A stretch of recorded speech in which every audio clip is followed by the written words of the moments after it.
Si le conseil municipal de la ville de Rufisque s'est réuni ce samedi 23 juin à la salle de délibération de la ville de Rufisque pour examiner 4 points. D'abord, procéder au remplacement d'une collègue conseillère qui est rappelée à Dieu, paix à son âme, Amiba, qui a été remplacée par une autre conseillère, Khady Gueye Thioune. Donc elle a été installée par le maire. Et par la suite, les conseillers ont examiné, adopté 2 projets de délibération. Le premier porte sur la première autorisation spéciale des recettes et dépenses. Et cette autorisation spéciale, c'est à la suite du décret de l'arrêté interministériel 007762 du 12 avril 2018 portant sur les fonds de dotation de la décentralisation et le fonds de concours qui s'élèvent respectivement à 120 millions et 23 564 196.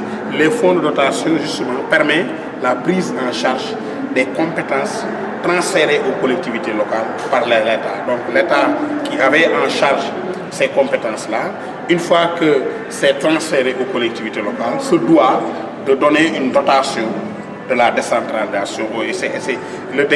L'arrêté ministériel a prévu que Rufisque ait 120 millions. Donc c'est un montant global qu'on répartit à toutes les collectivités locales du Sénégal. Et la part de Rufisque, c'est 125 millions pour prendre en charge l'éducation, la santé, la culture. Nous avons jugé cela insuffisant, mais pour que cela puisse faire partie du budget, il fallait que le conseil municipal fasse une autorisation spéciale. Donc c'est important. Je rappelle que le budget, c'est un acte de prévision, d'autorisation et de gestion. Donc des recettes et dépenses. Donc pour que la recette puisse être partie intégrante du budget, il fallait que cette nouvelle recette-là soit autorisée pour son intégration dans le budget. Maintenant, pour le fonds de concours, qui permet un peu la réalisation de certaines dépenses d'investissement, c'est de l'ordre de 23 millions de francs CFA. Après cette délibération portant sur l'autorisation sociale, le Conseil a examiné, adopté un autre projet de délibération portant sur le premier virement de crédit. J'ai dit tantôt que le budget est un acte de prévision, d'autorisation et de gestion. Et il peut arriver durant la gestion de l'exercice sur lequel porte le budget, qu'il y ait des insuffisances, des manquements par-ci, des prévisions en surplus ou en moins, qu'il est important de corriger en cours de route. Donc le virement de crédit, justement, permet cela.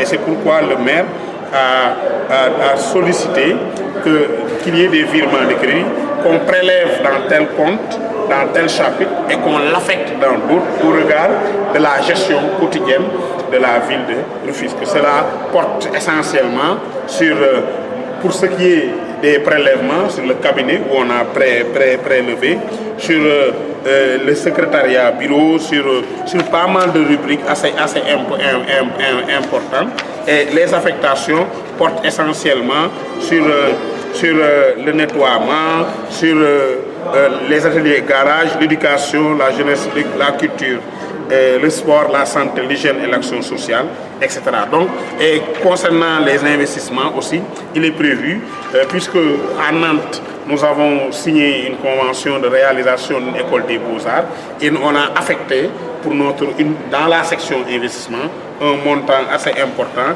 qui sera notre contrepartie et qui est de l'ordre de 174 35 804 francs. Donc au-delà de ces délibérations que les conseillers ont voté à l'unanimité, malgré les quelques appels à éclaircissement, malgré les précisions demandées, le maire, après avoir répondu à ces questions, après avoir donné certaines précisions, a vu ces 2 projets qu'il a proposés adoptés par l'ensemble des conseillers à l'unanimité ici présents.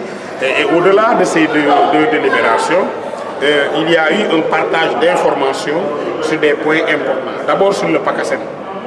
Ensuite, sur ce qu'on appelle la coopération Rufisque-Nantes, vous savez, la ville de Nantes a été à l'honneur à Nantes du 31 mai au 8 juin. Pourquoi? Parce que Nantes a organisé les temps forts du Sénégal. Et le focus, c'était Rufisque, sur la ville de Rufisque. Donc, on a fait un compte rendu détaillé de cette mission-là, et ça a été fait par le maire Correa. Et à la suite de cela, le conseil a été informé d'un programme de logements sociaux ici au centre-ville de Rufisque, dans un hangar près de l'église, à côté de la poste. Donc tout cela a été l'objet d'échanges, de débats entre le conseil et le conseil municipal et le maire et son équipe, pour par-ci faire des précisions, par-là répondre à des interrogations, mais globalement tout s'est passé dans un bon esprit. Et l'essentiel pour nous, surtout par rapport au PACASEN, la ville de Rufisque qui est bénéficiaire de ce programme important, parce que pour la première fois, l'État décide, dans le cadre des transferts d'argent aux collectivités locales pour le financement du développement, décide de remettre l'argent aux collectivités locales. Et sur les 599 collectivités locales, il y a 118 qui sont éligibles, qui vont bénéficier du PACASEN. C'est au regard de leur performance, au regard de l'interterritorialité et de leur collaboration entre territoires, et la ville de Rufisque et l'ensemble des communes qui sont dans la ville de Rufisque sont bénéficiaires de ce programme-là. En tout cas, pour la ville de Rufisque, il est prévu la construction, le réaménagement du jardin public pour un montant de 204 millions 80 000 francs. La réalisation d'un complexe multifonctionnel sportif au stade Galandou Diouf. Cela n'a rien à voir avec ce qui est déjà fait, mais pour un montant de 535 millions. Il y a le réaménagement de la place Alégué Diop, ex-place Gabar, pour un montant de 108 millions. La réalisation d'un centre horticole à Rufisque pour un montant de 188 millions. La réhabilitation des services techniques, la DST de Rufisque, qui est très en état de vétusté avancé, donc il faut réhabiliter pour un montant de 50 millions. Le projet de construction d'un poste de santé à Diokoulher pour un montant de 80 millions. Et le projet d'achèvement du centre de formation en face de l'école Alphala, derrière la maison de Alassane Diop, c'est le centre de formation professionnelle féminin pour un montant de 80 millions.